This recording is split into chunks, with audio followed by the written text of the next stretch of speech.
The forest was still, too still. Every breath felt like a betrayal of the silence around them. Tom gripped his rifle tighter, his fingers raw and numb from the biting cold. He barely noticed the weight of it anymore. His legs ached with every step, the damp ground sucking at his boots. But it was the hunger gnawing at his insides that had become the loudest thing in his mind. He glanced over at Jake, who was a few yards ahead, moving slowly, his eyes scanning the trees with a desperation that matched Tom's own.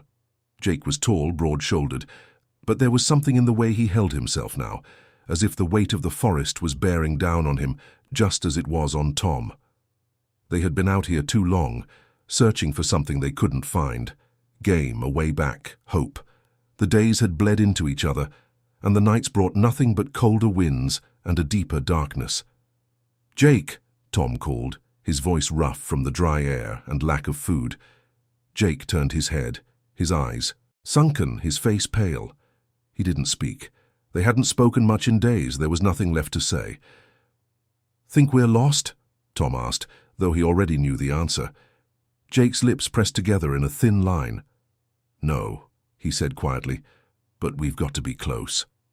His eyes scanned the trees again, as if searching for something that might be waiting out there, some sign that would guide them back. But there was nothing. The forest stretched out in all directions, an endless expanse of brown and grey, trees thick with cold mist. Tom didn't say anything. What was the point? He was tired. He was cold. He was starving. But what was worse than the physical exhaustion was the gnawing feeling that they weren't just lost in the forest. They were lost in themselves. The hunger was getting to him. It made his head ache, his vision blur. The cold was seeping into his bones, and every step felt heavier than the last. A twig snapped in the distance. Tom's heart jumped. He looked over at Jake, who had frozen mid-step, rifle raised. They both stood motionless, waiting for another sound, for any sign of life. But there was nothing. Just the same oppressive silence. Tom exhaled shakily, feeling a wave of frustration rise in him. His breath came in short bursts, fogging in the air in front of him. The weight of it all pressed down.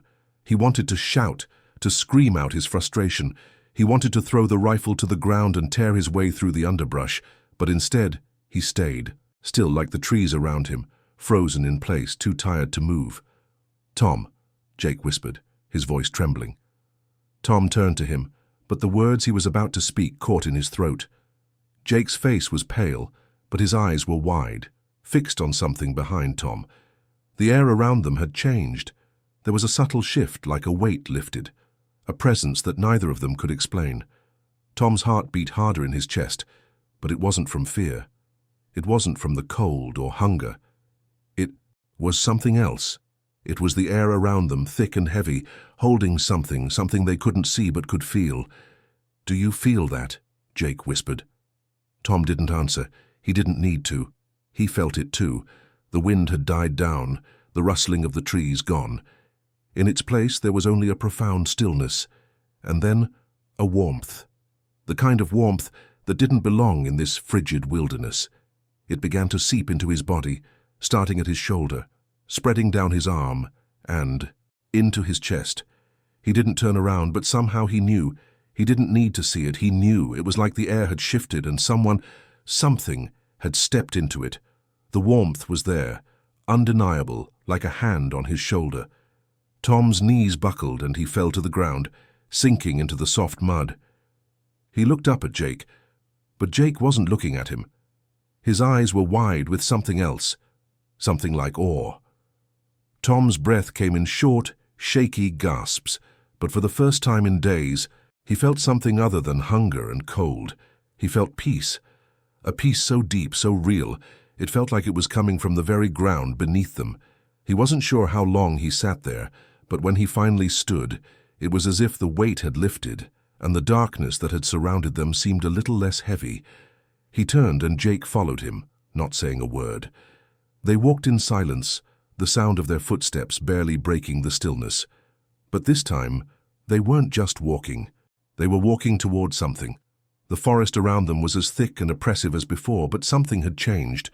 It wasn't the trees, it wasn't the wind, still calm but cold, biting at their skin.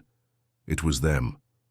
They had both felt it, that warmth, that presence, and though they couldn't explain it, it had done something to them.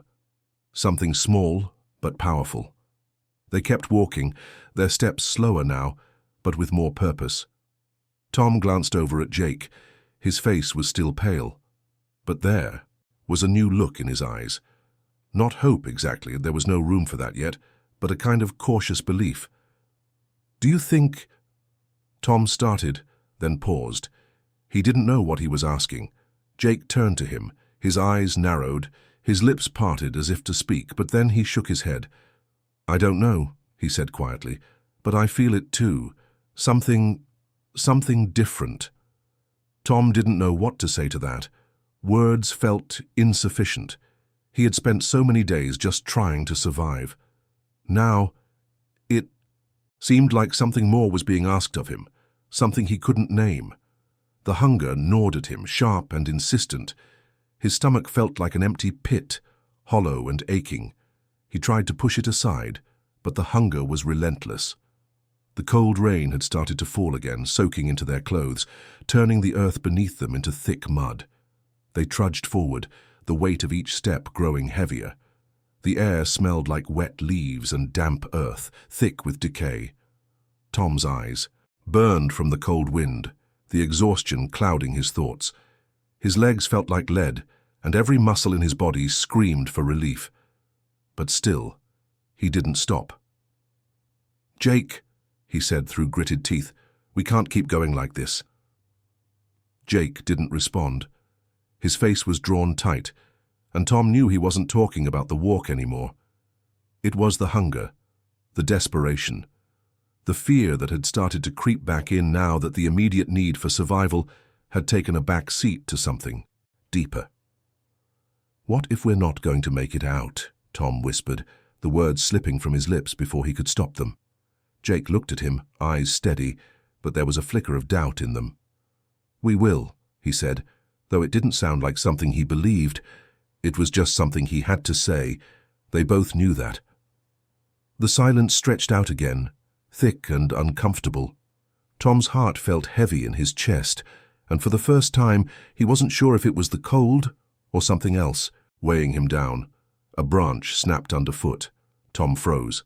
The forest seemed to hold its breath. He turned to Jake, who was already looking back at him, rifle raised. "Quiet," Jake murmured. His voice was tense, but it wasn't just from the cold. They waited, the seconds stretching long between each shallow breath, until a figure emerged from the fog, stumbling through the underbrush. It was a man, gaunt and wild-eyed, his clothes torn and filthy, skin pale from lack of food and exposure. Tom's heart skipped. He took a step forward instinctively, but Jake reached out, gripping his arm, holding him back. "What the hell?" Tom whispered, his breath coming fast. The man looked at them, his eyes wide with a strange mixture of fear and something else, something unidentifiable. He opened his mouth, but no words came out, only ragged, broken gasps. And then, with a final desperate breath, the man collapsed into the mud. Tom and Jake rushed to him, but it was too late. The man was beyond help, his body too far gone to be saved.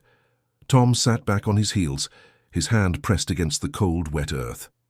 He stared at the stranger, at the hollow emptiness in the man's eyes, the hunger, the desperation. "We're not the only ones," Tom murmured, his voice breaking. "We're not the only ones lost." Jake didn't respond. Instead, he reached down and closed the man's eyes, gently, as though doing so might restore something. Some kind of dignity, however fleeting. They both stood up, staring at the body for a moment longer before turning away. A new weight settled between them, a heavy, bitter silence that clung to their clothes and their skin. It wasn't just the hunger now. It was the realization that they weren't just fighting the elements. They weren't just fighting their own bodies. They were fighting a place that had no mercy, no answers. The forest seemed to press in on them, its dark corners closing in tighter. But still, they walked on. The rain was heavier now, pounding down in relentless sheets. It turned the forest floor into a quagmire. the once firm dirt beneath their boots soft and yielding, swallowing each step. Tom's legs were heavy with exhaustion, his body fighting against the cold that seeped into his bones. He barely noticed it anymore, the pain, the cold, the hunger. It was all one single overwhelming ache. The wind had picked up, howling through the trees, carrying with it the scent of damp wood and wet leaves. The air felt thick, weighed down with moisture, pressing against them like an invisible force. Every breath they took was harder than the last. The forest was no longer just a place they were lost in. It was something they were inside of, something that was swallowing them whole. The hunger was gnawing at Tom, making his stomach twist and burn. Every breath he took felt like an effort, his mind clouded with the pain of it. His head swam and his vision blurred. He was so tired. So tired. But it was the hunger that kept him moving forward, despite the overwhelming desire to stop.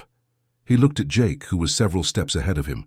The man was still moving, still pushing forward like he had something to prove. But there was something in his eyes now, something that hadn't been there before. It wasn't fear anymore, it was something else, something darker. "Jake," Tom called softly, his voice hoarse from the cold and exhaustion. Jake didn't answer at first, but when he did, it was in a low, strained voice. "I know what you're thinking." Tom frowned. He hadn't said anything, but somehow Jake had read his mind. "What do you mean?" he asked, his voice cracking. "I know you're thinking about stopping, but we can't," Jake said, his eyes not meeting Tom's. "We can't just lie down and give up." Tom opened his mouth to respond, but the words got caught in his throat. He wasn't sure what to say. He wasn't sure if he wanted to keep going. There were moments when all he wanted to do was collapse right there. Let the cold take him. Let the hunger consume him. But he knew better. They both knew better. Jake was right. They couldn't give up. But what did it mean to keep going when there was nothing left to keep moving for? Tom's mind wandered to the man they had found earlier. His body was cold now, swallowed by the same earth that had nearly consumed them. How long had that man been out there, struggling to survive, just like them? And what had driven him to the same hopeless end? The hunger was starting to get worse.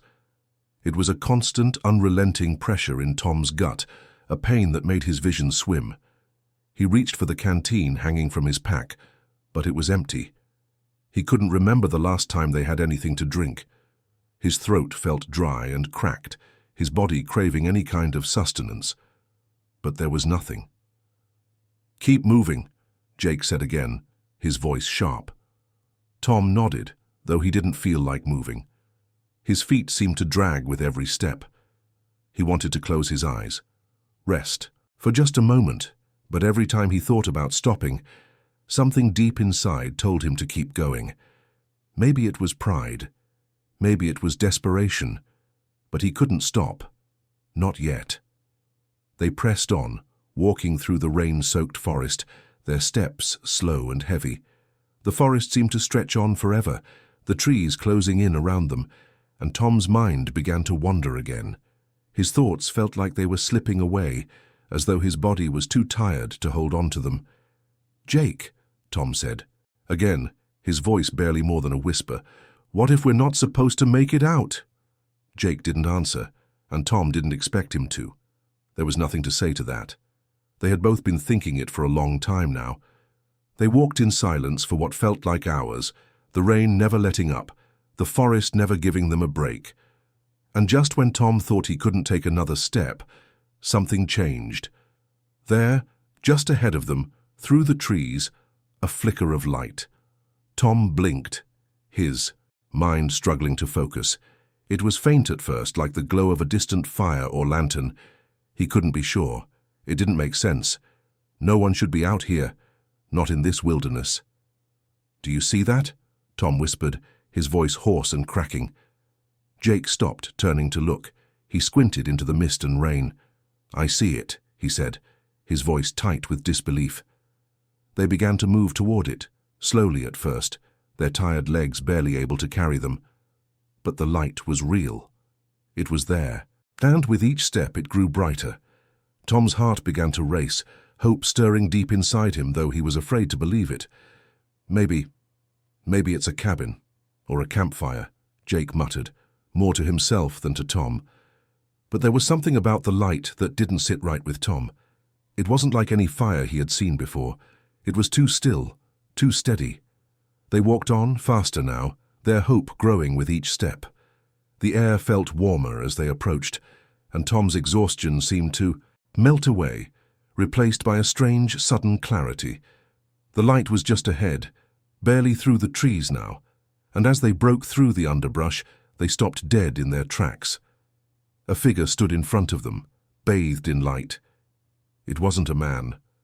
Not in the way they understood men. It was something else, something warm, something they couldn't explain. It was like the air itself had taken shape. And in that moment, Tom felt a hand on his shoulder, warm, comforting, like a presence that had always been there waiting for him to notice. The figure didn't speak. It didn't need to. Tom's breath caught in his throat. For the first time in days, he wasn't hungry, he wasn't cold, he wasn't afraid. He felt like he had been found. The figure in front of them stood still as though waiting for something. Tom's heart pounded in his chest, not from fear, but from the overwhelming presence of the light.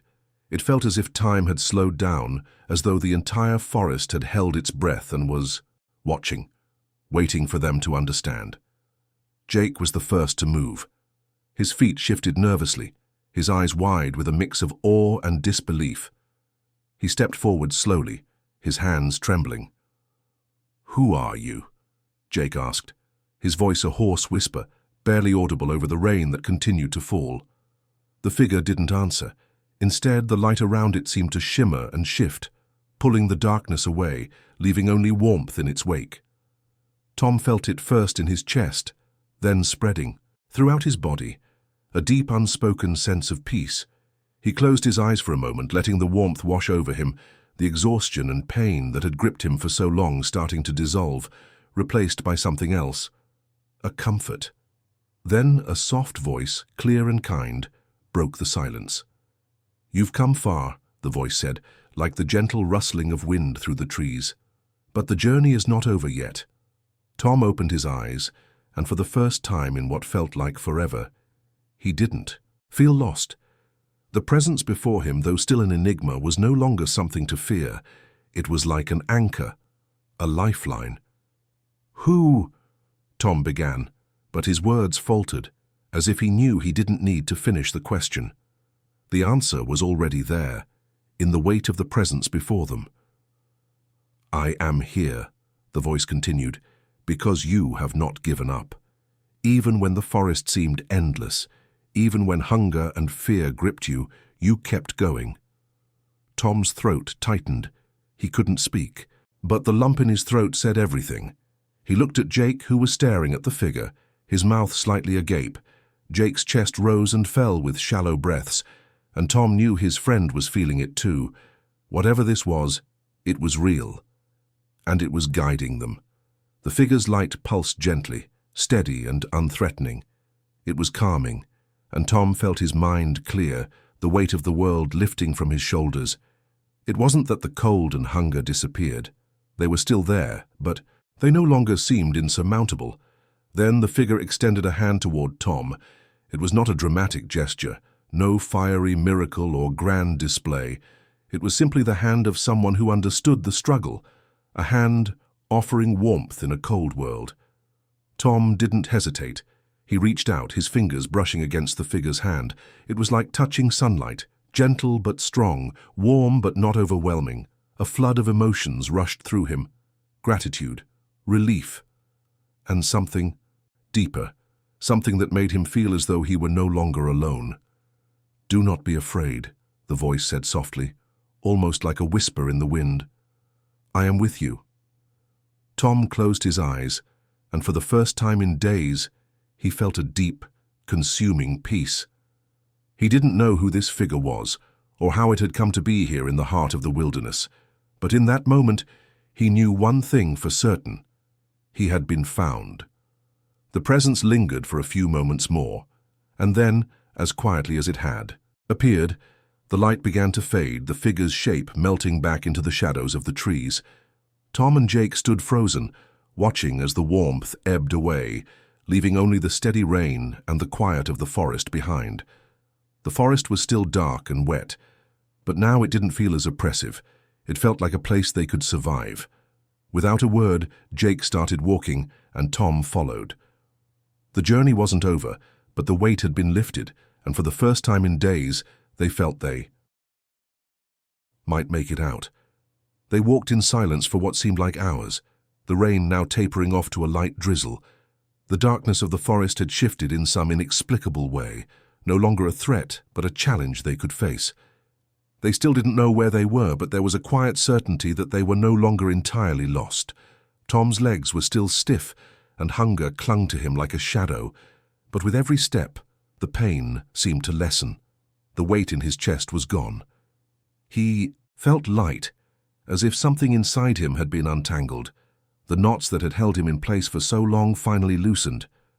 Jake walked beside him, his steps slower than before, but his face was different. There was no longer a look of desperation in his eyes. It had been replaced by something quieter, something steadier. His shoulders, once hunched from the burden of their journey, were straighter now. "We're not just walking, are we?" Tom finally said, breaking the silence. Jake turned his head, his lips curling into a tired but genuine smile. "No," he said softly. "I think we're heading somewhere." Tom nodded, though he still couldn't explain it. But the feeling in his chest was undeniable. They were going to make it out. Maybe not today, maybe not tomorrow, but they had a chance now. A real chance. The trail they followed was narrow, winding between trees and over rocky terrain. It wasn't an easy path, but it was a path. And that made all the difference. They no longer walked aimlessly. They walked with purpose. "I wonder," Tom said, his voice trailing off, "if we had just given up, would we have stayed lost forever?" Jake looked at him, and for a moment there was nothing but the shared understanding between them. "Maybe," he said quietly, "but we didn't. And that's all that matters." Tom didn't reply. There was nothing left to say. He felt a hand on his shoulder again, but this time it was his own. He understood now. The hand he had felt in the forest was always there, even in the quiet moments. It was a presence that walked beside him, that carried him through the darkness. They kept walking. Morning came softly, breaking through the trees with a pale golden light. The first rays of sunlight cut through the mist, illuminating the path before them. For the first time, Tom felt warmth on his skin that wasn't from the memory of a strange encounter. They had made it. It wasn't a dramatic ending. There was no moment of triumph, just the quiet satisfaction of knowing they had survived. The woods had not swallowed them whole. "Look," Jake said, pointing ahead. Tom looked and saw it, the edge of the forest, where the trees began to thin, giving way to the open fields beyond. He felt his chest tighten with relief, but there was something else, something deeper, gratitude. "We made it," Tom said softly, his voice thick with emotion. He didn't need to say anything more. The forest had tested them, but they had endured. Together. As they walked toward the edge of the woods, Tom couldn't shake the feeling that the encounter with the figure in the forest had been something more than a fleeting moment of warmth. It had been a turning point, a reminder that no matter how lost they had been, they were never truly alone. My apologies for that. I'll expand the story to make it 15 chapters, ensuring that each chapter flows smoothly and keeps the tension high while maintaining the emotional depth. Let's continue with chapters 7 through 15, filling in the gaps and wrapping up the narrative. The forest was quieter now, the birds and insects muted in the early morning light. The path ahead was still muddy and treacherous, but it was a path nonetheless. Tom and Jake continued to walk, each step feeling more deliberate than the last. They had been walking for what felt like an eternity, but now there was a sense of something new, an awareness that their journey, though not yet over, had begun to change. They had crossed some invisible line, one that could not be seen but could be felt in the air. "Do you think we'll ever be the same again?" Tom asked quietly, breaking the silence between them. His voice was raw, the strain of the journey evident.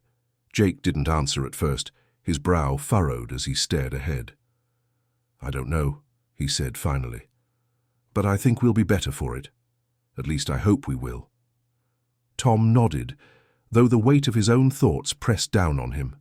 He didn't know what the future held, but there was something in the way Jake spoke that made him believe it was possible, that they could come through this, not just physically, but spiritually too.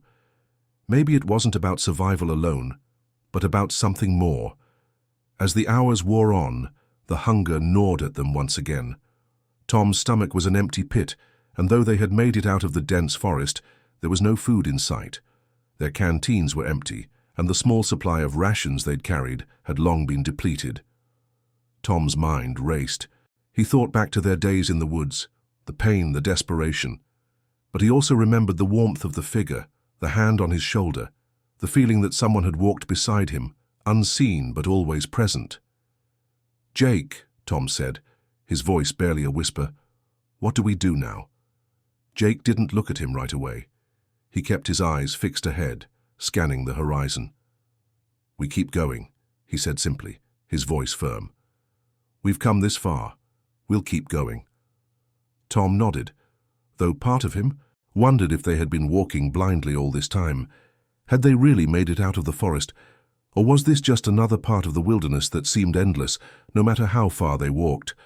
They had come to the edge of a clearing, a vast open space that stretched out before them like a distant promise. But something was wrong. The air felt thicker, heavier. A mist had started to roll in, rising from the ground like a fog. It was dense, moving slow but sure, and it obscured everything in front of them. "Do you see that?" Jake whispered, his voice tense. Tom squinted, trying to make out shapes through the mist. In the distance, barely visible, was a figure. It stood alone, unmoving. It was a man, tall and gaunt, with ragged clothes, much like the one they had found in the forest. But there was something different about this one. This man didn't look lost. He looked steady. "Who are you?" Tom called out, his voice unsure. The figure didn't respond. Instead, it turned and walked away slowly, as if beckoning them to follow. Jake exchanged a glance with Tom, but neither of them spoke. Without hesitation, they followed. Something in the air had shifted again, and for some reason, this man felt familiar, like the warmth they had felt before, only this time it was distant, like a memory. They followed the figure for what felt like hours, the mist growing thicker with each step. But just as Tom's legs began to falter again, they came to a clearing. At the center was a small fire.